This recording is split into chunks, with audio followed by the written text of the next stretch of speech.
ពេលនេះញោមគុំប្រកាន់ណាញោមណាមកបើកឡានទៅខ្លួនឯងដឹកឲ្យទៅហ៊ានជាតិមានទុកក្រុងការឈ្លានពានព្រះសង្ឃស្ម័គ្រចិត្តនិមន្តដឹកស្បៀងទៅសមរភូមិមុខជូនវីរៈកងទ័ពដោយមិនញញើន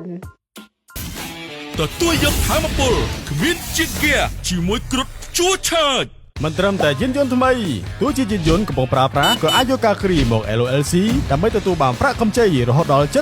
75% នៃតម្លៃយានយន្តដែលកំពុងប្រើប្រាស់ក្រៅពីកម្លាំងទ័ពប្រជាជនជួរក្រោយទូទាំងប្រទេសចាក់ក្មេងប្រុសស្រីគ្រប់វ័យកំពុងពួតដៃគ្នាយ៉ាងសស្រាក់សស្រាំជួយជំនួយពីក្រោយទៅដល់មិនថាកម្លាំងវីរៈកងទ័ពជួរមុខនិងជនភៀសសង្ឃពេលនេះសូម្បីតែព្រះសង្ឃក៏មិនអាចគង់នៅស្ងៀមនោះឡើយជាស្ដែងនៅថ្ងៃទី12ខែធ្នូឆ្នាំ2025នេះក្នុងគ្រាដែលកងទ័ពថៃឈ្លានពានបន្តវាយប្រហារយ៉ាងកម្រោលមកលើទឹកដីកម្ពុជា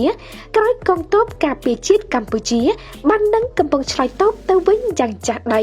ព្រះសង្ឃខ្មែរមួយអង្គបានបើករថយន្តដោយផ្ទាល់ព្រះអង្គដឹកស្បៀងយកទៅជូនវីរៈកងទ័ពកម្ពុជាដើម្បីទទួលទានមានកម្លាំងបន្ថែមដើម្បីវាយចោលឈ្លានពាន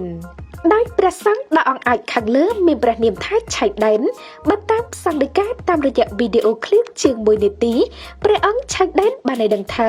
ព្រះអង្គបាននិមន្តបើកឡានដឹកស្បៀងជូនវីរៈកងទ័ពជួរមុខទៅសមរភូមិព្រៃច័ន្ទសង្ឃឹមថាពុទ្ធបរិស័ទមិនប្រកាន់វិន័យចំពោះព្រះអង្គឡើយព្រះអង្គមានសង្ឃដីកាថា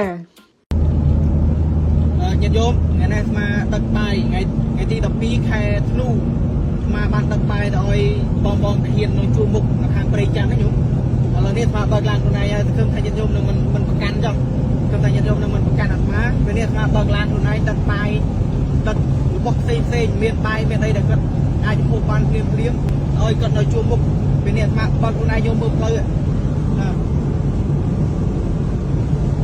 ណាសង្ឃឹមថាញាតិញោមមិនប្រកាន់ចុះបងពេលនេះញោមគុំប្រកាន់ណាញោមណាមកបើកឡានទៅខ្លួនឯងដឹកឲ្យទៅហ៊ានណាជាញាតិញោមគឺដឹកឲ្យទៅហ៊ាននៅជួរមុខពេលនេះគឺអាត្មាធ្វើទៅ